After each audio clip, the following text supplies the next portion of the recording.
అక్కడ ఎలాగైనా జెండా ఎగరేయాలన్నది ఎప్పటినుంచో టీడీపీ టార్గెట్. అయితే అందరి ద్రాక్షగా మారిన ఆ పార్లమెంట్ స్థానం విషయంలో విపక్ష పార్టీ ఎలాంటి వ్యూహాన్ని సిద్ధం చేయబోతోంది? ఎన్నికలు వచ్చినప్పుడల్లా హడావిడిగా కొత్త అభ్యర్థులను దించుతూ వరుస పరాజయాలను మూటకట్టుకుంటున్న ఆ పార్లమెంట్ స్థానం ఈసారైనా కలిసొస్తుందా? పొత్తుల లెక్కలు వేసుకుంటున్న పార్టీ ఆ ఎంపీ సీటు విషయంలో ఏం చేయబోతోంది?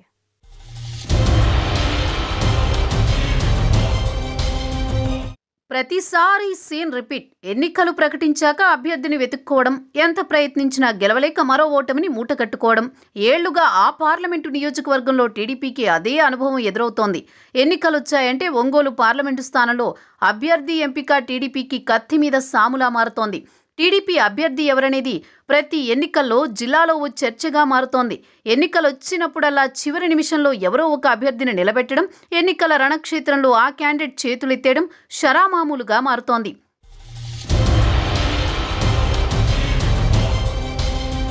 పార్టీ ఆవిర్భావం నుంచి ఒంగోలు పార్లమెంటు స్థానానికి పోటీ చేసేందుకు ఒక్కరంటే ఒక్క బలమైన నాయకుడు లేకుండా పోవడం తెలుగుదేశం పార్టీకి అక్కడ పెద్ద మైనస్గా మారింది. ఒంగోలు పార్లమెంటు స్థానానికి 10 సార్లు ఎన్నికలు జరిగితే తెలుగుదేశం పార్టీ గెలిచింది కేవలం 2 సార్లు మాత్రమే. 1984లో బెజవాడ పాపిరెడ్డి తర్వాత 15 ఏళ్లకు 1999లో కరణం బలరాం ఒంగోలు ఎంపీగా గెలిచారు. ఆ తర్వాత జరిగిన ప్రతి ఎన్నికల్లోనూ తెలుగుదేశం పార్టీ పరాజయాన్ని మూటగట్టుకుంటూనే ఉంది. దీంతో ఎన్నికలు జరిగినప్పుడల్లా ఒంగోలు ఎంపీ సీటు అభ్యర్థి ఎవరనేది పార్టీలో ప్రశ్నగానే మారుతోంది.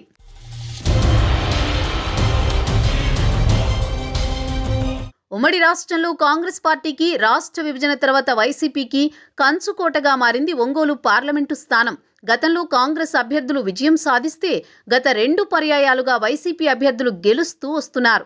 ఒంగోలు పార్లమెంటు పరిధిలో రెడ్డి సామాజిక వర్గం ఓటర్లు ఎక్కువగా ఉండడం వైసీపీకి ప్లస్ అవుతోంది. 2014 ఎన్నికల్లో వైవి సుబ్బారెడ్డి, 2019లో మాగుంట శ్రీనివాసులరెడ్డి ఎంపీలుగా గెలిచారు. ఒంగోలు పార్లమెంటు స్థానంలో ప్రధాన పార్టీలు రెడ్డి సామాజిక వర్గానికి ప్రాధాన్యమిస్తున్నాయి. ఒంగోలు ఎంపీ స్థానానికి జరిగిన ఎన్నికల్లో రెడ్డి సామాజిక వర్గం నేతలు ఇప్పటిదాకా 12 సార్లు విజయం సాధించారు. 1991 ఎన్నికల నుంచి ఒంగోలు పార్లమెంటు స్థానానికి బ్రాండ్ అంబాసిడర్ మాగుంట కుటుంబమే. ఒంగోలు పార్లమెంటు స్థానం నుంచి మాగుంట కుటుంబ సభ్యులే అప్పట్నుంచి పోటీలో నిలుస్తున్నారు.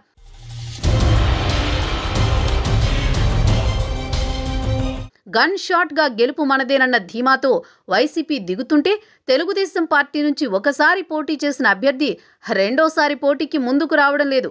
దీంతో ఎన్నికలొస్తే ఒంగోలు ఎంపీ స్థానానికి చుక్కాని వేసి మరీ అభ్యర్థిని వెతకాల్సి వస్తోంది. 2004 నుంచి ఒంగోలు ఎంపీ స్థానానికి టీడీపీ నుంచి కొత్త అభ్యర్థులే పోటీ చేస్తున్నారు. 4 ఎన్నికల్లోనూ కొత్త నాయకులు తెరపైకొచ్చి ఓటమి తర్వాత పత్తా లేకుండా పోతున్నారు. ఒంగోలు పార్లమెంటు పరిధిలో తెలుగుదేశం పార్టీకి పక్కాగా ఫలానా నాయకుడంటూ లేకుండా పోయారు. ఎన్నికలొచ్చినప్పుడు పరువు కోసం అన్నట్లుగా అభ్యర్థిని ప్రకటించినా ఆ తర్వాత కేడర్కి భరోసా ఇచ్చేలా ఏ నాయకుడు కూడా గట్టిగా నిలబడలేకపోతున్నారు. దీంతో ఒంగోలు పార్లమెంటు సీటును టీడీపీ అధిష్టానం లైట్ తీసుకుంటుందనే అభిప్రాయం కేడర్లో ఉంది.